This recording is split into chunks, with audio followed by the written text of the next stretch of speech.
Bom dia, amigo. Como é bom estarmos juntos e aqui começar um novo dia. Hoje é quarta-feira e, é claro, quero convidá-lo para nosso encontro logo mais a partir das 7 horas da noite, às 19 horas, em nossa igreja. Temos o nosso culto de oração, a oportunidade de orar uns com os outros, orar uns pelos outros, compartilhar nossos pedidos, nossas necessidades, também para louvar a Deus juntos. E ainda a oportunidade para estudar a palavra de Deus. Você, portanto, é nosso convidado. Se você está próximo a alguma outra igreja batista, alguma outra igreja evangélica, faça isso. Visite-a hoje à noite, se ela estiver reunida para a oração. É sempre bom reservar um tempo para orar ao Senhor, especialmente na companhia de outras pessoas. A você que aniversaria hoje, um abraço todo especial de nossa igreja, com o desejo de muitas bênçãos do Senhor sobre sua vida e que a direção do Senhor possa guiar os seus passos, o seu caminhar e as suas decisões. Vamos todos agora juntos ao estudo da palavra de Deus. No livro dos Salmos, no Salmo de número 90, eu quero ler com você os versículos 1 e 2 que dizem o seguinte: Senhor, Tu tens sido o nosso refúgio de geração em geração. Antes que os montes nascessem e se formassem a terra e o mundo, de eternidade a eternidade, Tu és Deus. Veja que interessante o modo como o salmista aqui faz referência à eternidade de Deus e ao agir permanente de Deus. Se você ler todo o Salmo, vai perceber que ele faz uma correlação entre a eternidade de Deus e a efemeridade do homem. Porque ele começa por enfatizar a eternidade de Deus. Porque mais adiante ele vai falar um pouco sobre a temporalidade do ser humano, como nós somos finitos, como o nosso tempo é extremamente limitado, principalmente se levamos em consideração a existência eterna de Deus. Ele então começa a lembrar que Deus está na origem de todas as coisas. Esse não é o único salmo em que isso de alguma forma é mencionado. Há salmos, por exemplo, em que o salmista nos lembra que tudo quanto foi criado demonstra quem é Deus. Os céus proclamam a glória de Deus, o firmamento anuncia as obras de suas mãos. É importante lembrar, então, que aquilo que nós encontramos como coisas criadas, isto é, demonstração e prova do agir de Deus. O salmista, então, pensa da seguinte forma: nós somos passageiros.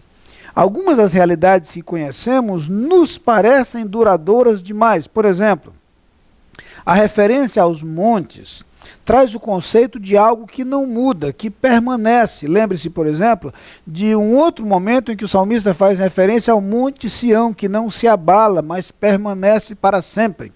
Ou seja, há algumas instâncias para as quais voltamos o nosso olhar e a nossa atenção que já nos parecem duradouras porque sobrevivem ao nosso tempo, porque sobrevivem à nossa temporalidade.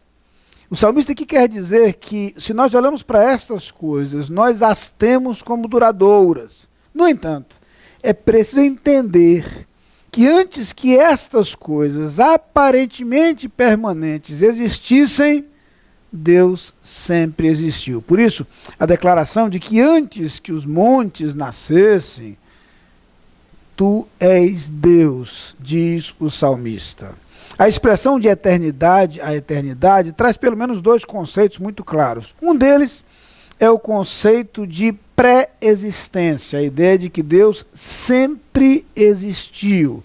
Jamais houve um tempo em que Deus tivesse passado a existir, ou jamais existirá um momento em que ele deixará de existir. Sua existência é eterna, é permanente. Esse é um conceito claro quando ele diz: de eternidade a eternidade tu és Deus.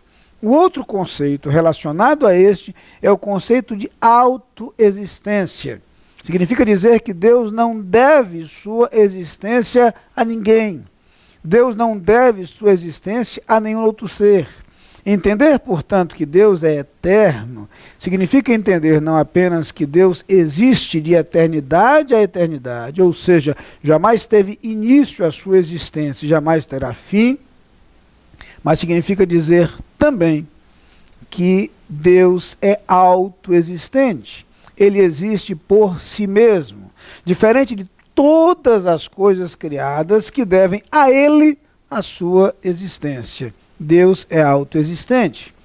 Um interessante escritor de teologia sistemática, Paul Tillich, chega a dizer que não está correto dizer que Deus existe.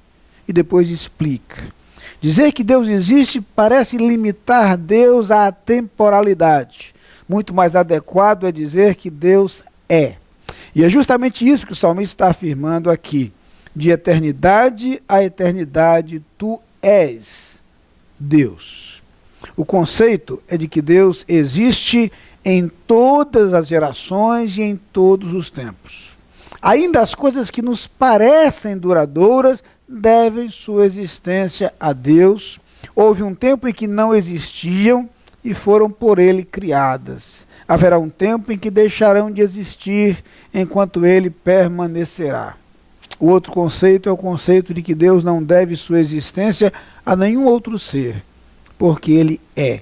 Quando ele se apresenta a Moisés, no livro do Êxodo, e Moisés pede o nome de Deus, Deus diz, eu sou. Uma forma de simplificar e resumir a sua natureza, Deus é. Uma outra coisa a lembrar, que decorre desse texto e dessa declaração, é quando a Bíblia vai dizer que Deus colocou a eternidade no coração do homem. Para nos lembrar que nós tivemos sim um início, nós não existimos de eternidade a eternidade porque não somos autoexistentes. Devemos nossa existência a Deus, fomos um dia criados, mas Ele nos concede, de acordo com a sua palavra, o dom da vida eterna. Ele nos concede o privilégio de viver eternamente, e viver eternamente em comunhão com Ele. Esse, de acordo com o apóstolo Paulo, é o dom gratuito de Deus. É o presente de Deus, que é possível exclusivamente em Jesus Cristo. O Filho de Deus veio ao mundo para nos conceder essa vida eterna, porque Deus amou o mundo de tal maneira que deu seu Filho unigênito, para que todo aquele que nele crê não pereça, mas tenha a vida eterna. Vamos orar.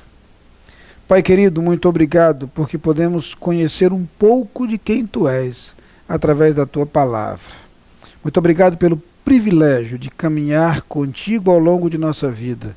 E muito obrigado porque em Cristo Jesus temos acesso à vida eterna. Que cada amigo que nos assiste neste instante conheça a Cristo.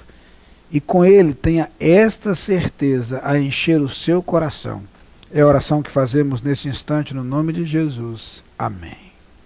Você é nosso convidado a participar das atividades da Igreja Batista da Capunga.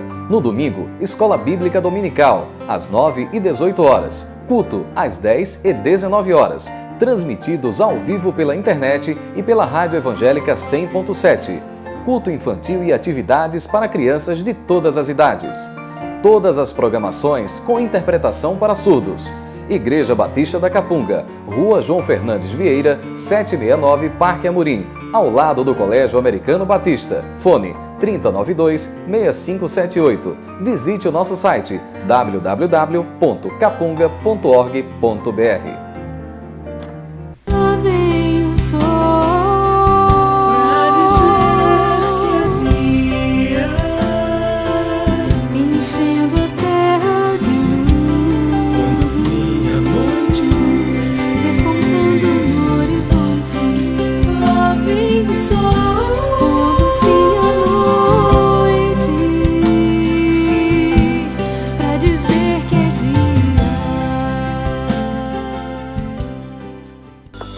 Sabia que a cada dia mais e mais pessoas estão participando do Dia Nacional de Ação de Graças? É uma data muito legal. É comemorada sempre na quarta quinta-feira do mês de novembro. Então por que você não acessa o site açãodegraças.com.br para conhecer? Aproveite, curta e compartilhe com todos os seus amigos. Participe! Afinal, agradecer faz bem e deixa a gente feliz. Acesse o site açãodegraças.com.br.